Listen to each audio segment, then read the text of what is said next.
Kebijakan publik merupakan modal utama yang dimiliki pemerintah untuk menata kehidupan masyarakat dalam berbagai aspek kehidupan. Melalui kebijakan publik inilah, pemerintah memiliki kekuatan dan kewenangan hukum untuk menghasilkan keputusan-keputusan yang mengikat. Akan tetapi, hal ini bersifat sah dan legitimate karena didasari regulasi yang jelas. Halo semuanya, saya Firadian Sapitri, mahasiswi dari jurusan Akuntansi Politeknik Negeri Sriwijaya, dan pada kesempatan kali ini akan memaparkan materi mengenai siklus kebijakan publik. Kebijakan publik atau public policy merupakan aktivitas pemerintah untuk memecahkan masalah yang terjadi di masyarakat, baik secara langsung maupun melalui berbagai lembaga pemerintah. Kebijakan publik dapat berupa keputusan-keputusan yang mengikat bagi banyak orang dan dibuat oleh pemegang otoritas publik.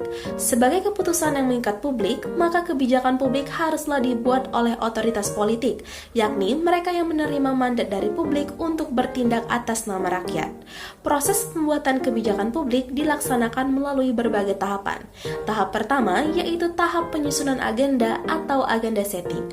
Dalam penyusunan agenda, para pembuat kebijakan membahas mengenai masalah yang masuk dari masyarakat dan diteruskan apakah masalah tersebut perlu atau tidak untuk ditangani. Meskipun banyak masalah yang masuk dalam agenda pemerintah, namun tidak semuanya dapat mencapai status agenda. Para ahli kebijakan publik mengakui bahwa penyusunan agenda merupakan suatu tahapan yang cukup sulit dalam kebijakan publik. Hal ini disebabkan banyaknya aktor yang terlibat dan banyak variasi kepentingan yang mereka wakili. Penyusunan agenda kebijakan seharusnya dilaksanakan berdasarkan tingkat urgensi dan esensi dari kebijakan, juga keterlibatan berbagai stakeholder. Kemudian, tahap selanjutnya adalah formulasi kebijakan. Masalah yang sudah masuk dalam agenda kebijakan kemudian dibahas oleh para pembuat kebijakan. Masalah tersebut dibahas, kemudian dicari pemecahan masalah yang terbaik. Pemecahan masalah tersebut berasal dari berbagai alternatif atau pilihan kebijakan yang ada. Dalam tahap perumusan kebijakan, masing-masing alternatif bersaing untuk dapat dipilih sebagai kebijakan untuk memecahkan masalah. Selanjutnya adalah tahap adopsi dan legitimasi kebijakan. Dari berbagai alternatif kebijakan yang ditawarkan, ada salah satu alternatif tersebut dapat diadopsi dengan dukungan para aktor atau para pembuat kebijakan. Kebijakan publik yang efektif adalah di samping dapat memenuhi maksud baik pemerintah guna mesejahterakan masyarakat, juga memiliki akseptabilitas tinggi dari masyarakat. Tahap selanjutnya adalah implementasi kebijakan. Implementasi kebijakan merupakan tahapan yang krusial atau sangat penting dalam proses perumusan kebijakan publik.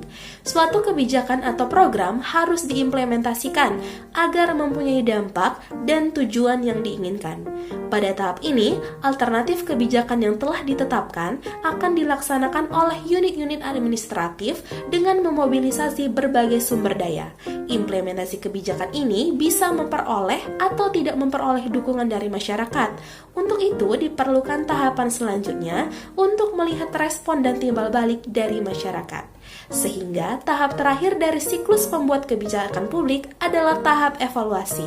Secara umum, evaluasi kebijakan dapat dikatakan sebagai kegiatan yang menyangkut estimasi atau penilaian kebijakan yang mencakup substansi, implementasi, dan dampak yang ditimbulkan. Kebijakan yang telah diimplementasikan kemudian dinilai untuk melihat sejauh mana kebijakan tersebut mampu memecahkan masalah dan meraih dampak yang diinginkan. Untuk itu diperlukan suatu kriteria atau ukuran yang menjadi dasar untuk menilai apakah suatu kebijakan telah mencapai target yang diinginkan. Hasil akhir dari proses evaluasi kebijakan dapat berupa respon positif dan negatif dari masyarakat. Apabila hasilnya positif, maka kebijakan dapat terus dilakukan. Namun bila hasilnya negatif, maka para pembuat kebijakan dapat mereview ulang kembali kebijakan tersebut, memperbaiki atau dapat menerbitkan kebijakan baru yang lebih baik. Dari pemaparan materi ini dapat disimpulkan bahwa penyusunan kebijakan publik merupakan tindak lanjut dari berbagai isu dan permasalahan yang terjadi di masyarakat.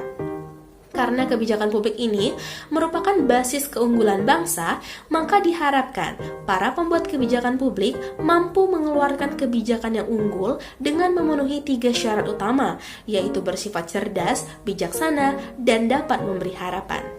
Baiklah, sekian pemaparan dari saya.